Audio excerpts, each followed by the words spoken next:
كنت وعنا wanaagsan meel walba joogtay si walba maqalkii muuqaalka ku soo gaarayo waxaan ku leeyahay marka hore jimco mubaarak isku soo noqod wanaagsan maalin wanaagsan habeen wanaagsan waqti waliba ay ku tahay oo wanaagsan ku soo dhawaada muuqaal cusub muuqaalkii sida caadada ahayd waa hordhaca Premier League kulamada la ciyaaro Sabtiga iyo Axadda isbuucan kulamo badan ma jiraan waxa ciyaari doona oo kaliya kooxaha Arsenal iyo Liverpool haddii ay tahay markaad kugu horeysay oo na soo booqatay fadlan waxaan ka codsanaynaa page-keena follow dhaadi laagtaada waa noo muhiim waayo waxay gaartaa dad badan oo asxaabtaada sii shargaray oo saaxiibada la wadaag waxaan u baahanahay saaxiibo qaali ah sida adigoo kale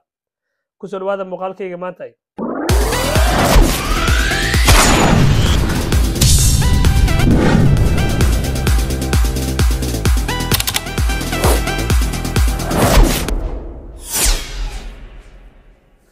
waayahay ku soo dhawaada muuqaalkayga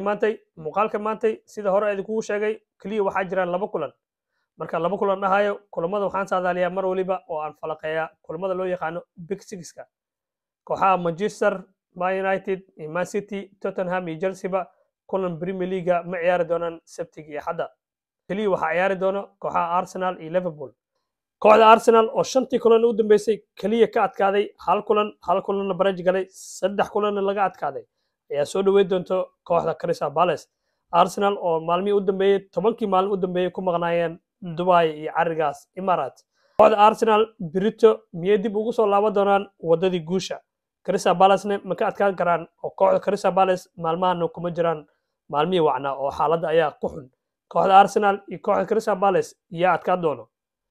saadaalintaada waa noo muhiim qaybta hoose ee fikirkaada haddii aan saadaaliyo kulankaas Arsenal dib ayay u soo laaban doonaan oo dharbaaxay kulan ayay ku dhufan doonaan ciyaartaas waxaan ku saadaaliyay Arsenal inay ku badi doonto 3 gool iyo waxba adigana qaybta hoose ee fikirkaada waa noo muhiim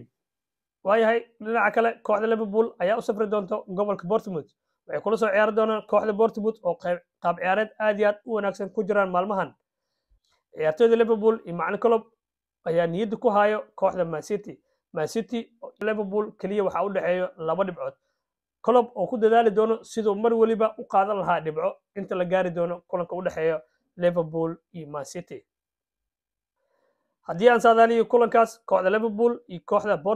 Bournemouth oo qayb ciyaareed aad iyo aad u wanaagsan iyo Liverpool oo u dagaalamaysa horyaalka inay sii xajiisto oo 2 dhibcood ku sii hayaan maadaama ay Man City meesha soo gashay iyo ninkii Kevin De Bruyne ayaa soo laabtay Man City xaaladeedu waa aad iyo aad ay u culus tahay oo horyaalkii afraad ayaa looga cabsi qabaa kooxda Bournemouth iyo Liverpool waxaan ku saadaaliyay Liverpool inay ku soo badi doonto 1 gool iyo waxba waxaan u baahanahay horyaalka inuu xaraar yeesho ugu yaraan la isla gaaro kulanka Liverpool ka dhici doona ee Man City iyo Liverpool waxaan ku saadaaliyay aniga Liverpool inay ku soo adkaan doonto 1 gool iyo waxba adigana fikirkaada mid ka duwan haddii ay sid qaybta hoose ee fikirkaada waa nala wadaagi kartaa ugu dambeyn sheeko waaliya oo halkan ka jirto Karim Benzema ayaa waxa isku haysto ugu yaraan 4 kooxood oo Premier League ah kooxaha Man United Chelsea Arsenal iyo Tottenham Karim Benzema oo Real Madrid iskaga tagay oo Saudi Arabia lacag u raadsaday